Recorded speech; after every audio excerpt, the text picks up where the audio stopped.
जिस कहानी को मैं एक्सप्लेन करूंगा ये उसका एपिसोड 2 है। सो अगर आपने एपिसोड 1 नहीं देखा तो वो जाके पहले देख लो, नहीं तो आपको कुछ समझ नहीं आएगा कि ये कहानी कितनी ज्यादा इंटरेस्टिंग है। मेरे चैनल पर memories of the Alhambra playlist check करना, उसमें आपको सारी वीडियोस मिल जाएगी और लिंक डिस्क्रिप्शन में भी है। आगे बढ़ने से पहले चैनल को सब्सक्राइब जरूर करो और लाइक जरूर करना। So welcome to the memories of the एलम्ब्रा।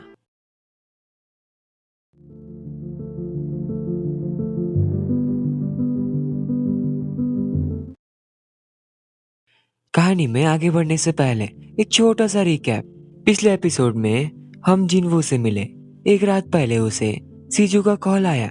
उनके बीच ज्यादा बात तो नहीं हुई, लेकिन उसने मेमोरीज ऑफ द अलमरा गेम की फाइल जिनवू को सेंड की, जिसे देख उसके होश उड़ गए। इसलिए वो ग्रेनाडा के लिए निकल गया। वहां उसने हॉस्टल की ओनर हीजो को काफी ज्यादा खरी खोटी सुनाकर रुला दिया।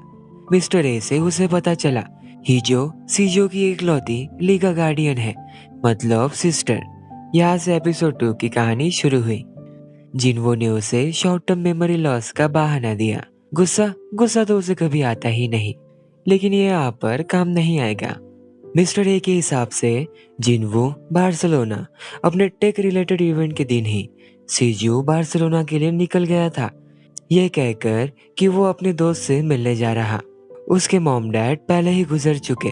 वो अपने 2 बहनों और ग्रैनी के साथ कनाडा में रहता। शायद सीजो की अंडर एज वाली बात यूनसियो को पता नहीं।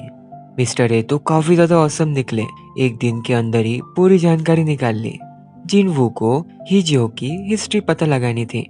मॉम डैड गुजरने के बाद से उसने ही हॉस्टल को संभालने की जिम्मेदारी उठाई। वो एक ही नहीं, कई अलग अलग जॉब करती, भाई बहन का खर्चा उठाने के लिए। वही है ना उस घर में जो पैसे कमाए। जिनवू किसी तरह डरते डरते वापस गया। ग्रैनी सबके लिए ब्रेकफास्ट बना ही रही थी। उसने वहां सुना सीजो का कल फोन आया था। उसका फोन टूट चुका। वो ट्रेन से 8 बजे पहुंचने वाला है। जिनवू पैसे देते आधा ब्रेकफास्ट छोड़ जल्दी से निकल पड़ा। अरे, जुंगहो भी कनाडा पहुंच चुका। उसने कार की चाबी ली एंड जुंगहो को एक अर्जेंट काम दिया। हिजो के लिए वो फ्लावर्स ऑर्डर करे और उसमें उनका बिजनेस कार्ड भी होना चाहिए। ये सुनते उसने अलग ही सोचा, जिनवो इतनी रात कनाडा क्यों आए होगे। उसने कहा, सर आपका डिवोर्स केस शुरू है, अगर किसी ने देख लिया तो बताओ क्या ही कहे इसे। जुंगहो ने अपने साथ एक बड़ा सा सूटकेस लाया था। गुड लक बेचारे के लिए, उसे सीढ़ियां चढ़ते चढ़ते स्वर्ग जरूर दिखेगा। यही टाइम था जब सीजो के साथ ट्रेन में उसे किसी ने शूट किया। जिनवो ने उसे सारी जगह ढूंढा, लेकिन वो कहीं नहीं मिला। दूसरी शॉकिंग चीज, उसे 3 गोलियां लगने के बाद भी किसी को भी कोई भी खबर नहीं उसकी डेड बॉडी मिली। इस घटना ने हमें पूरा कंफ्यूज कर दिया। हॉस्टल में जुंगो 6th फ्लोर पर पहुंचा। हिजो आई पैसों को वापस कर उन्हें 11 बजे से पहले यहाँ से चेकआउट करने के लिए कहने। उसी वक्त जिनवू का कॉल आया। वो हिजो से अपने भाई के बारे में बात करना चाहता था। वो पूछने से पहले हिजो जो शुरू हुई अपनी पूरी भड़ास निकालने तक, बाप रे, वो भी बोल सकती है। इतना कि जिनवू शांति हो गया। उसके मुंह से कोई शब्द नहीं निकले। उसने कहा, मैंने थोड़ा तुम्हें यहाँ रहने के लिए कहा। वैसे मुझे पता है तुम्हारे पास की सारी ब्रांडेड चीजें नकली है, नहीं तो तुम यहाँ क्यों आते। वैसे देखा जाए तो उसने जिनवो को कभी फोर्स नहीं किया यहाँ रहने के लिए। अच्छा ये छोड़ो, सीजो के बारे में मिंजो से पूछने पर उन्हें कोई चिंता नहीं थी। वो आए या फिर नहीं आए, शायद वो ऐसे ही बिना कहे चला जाता। इसलिए फोन पे बात करते जिनवो को कोई ऐसा पर्सन मिला जो उसके दिल के काफी पास था। शायद अब भी है। उसकी एक्स वाइफ सुजिन, जो प्रेग्नेंट थी। ये बात उसे अभी पता चली। सुजिन अपनी सिस्टर सुक्यूंग के साथ सिविला जाकर वापस आएगी। उसका यहाँ आना कोई प्लान नहीं था। वो बस अपने हस्बैंड के साथ यहाँ आ गई। उसके हस्बैंड ने अपना पूरा स्केड्यूल कैंसिल करके इस ट्रिप पर आए। जिनवू समझ गया वो यही होगा। उसने लेंस को निकाल पहने। गेम शुरू होता है। उसे notification I, new user has located.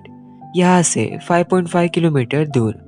वहां पहुंचते कई सारे वॉरियर्स पहले से ही मरे हुए थे। कोरिया में इन दोनों को लगा वो न्यू यूजर सीजो होगा।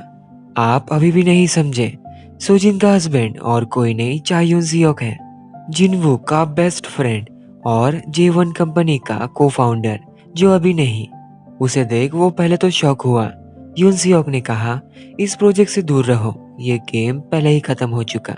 उसे भी पता चला सीजो का कॉल जिनवो को आया था। सीजो अंडर एज है, वो ये कॉन्ट्रैक्ट साइन नहीं कर सकता। इसका मतलब deal is still open project को जीतने का। उनकी बात गुस्से में बदल इन गेम फाइट में बदली। युनजो का तुरंत कॉल आया, गेम सिर्फ ताकत का नहीं इक्विपमेंट्स का भी है। जिनवो लेवल 2 एंड यून सियोक लेवल 4, उसे पीछे हटना होगा। सो ये मैच कैंसिल हो गई।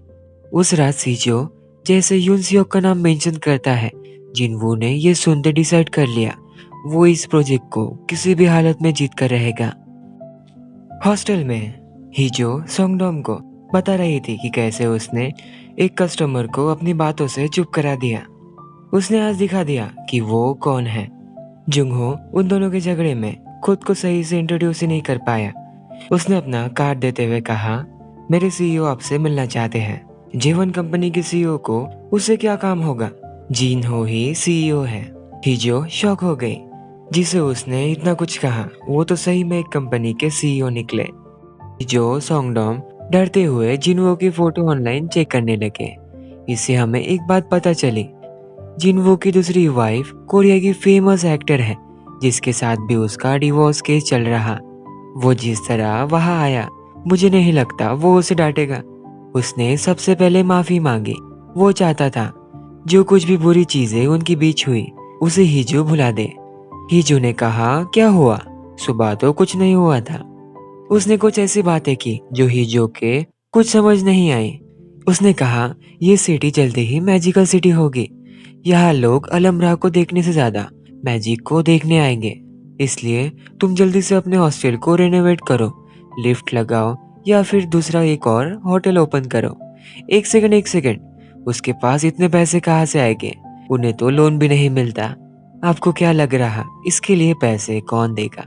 बस इतना कहते हमने एक अजीब सा सीन देखा। जिनवू एक पैर से घायल ट्रेन से कनाडा स्टेशन लगभग पहुंच ही चुका था। वही हुआ जैसे जीसू के साथ हुआ था, वैसे ही बादल, वैसे ही बारिश। यही नहीं, उसके पास एक गन थी। जिनवू का पैर अचानक से ठीक हो गया। ट्रेन में कई सारे सोल्जर्स ने उसके ऊपर ओपन फायरिंग शुरू कर दी। एक पल ऐसा आया, 2 गन्स, गोलियां दोनों की तरफ से चली, लेकिन क्या हुआ, वो मर गया या फिर नहीं, ये नहीं पता। सो गाइस, ये था एपिसोड 2।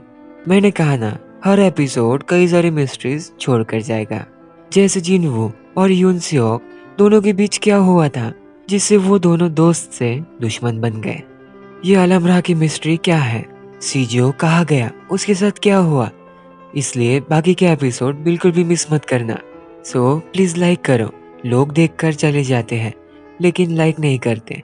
अगर आपको वीडियो पसंद नहीं आता है तो भी मुझे कमेंट करो कि आपको कौन सा पार्ट पसंद नहीं आया, मुझे बुरा नहीं लगेगा। सो बाय बाय।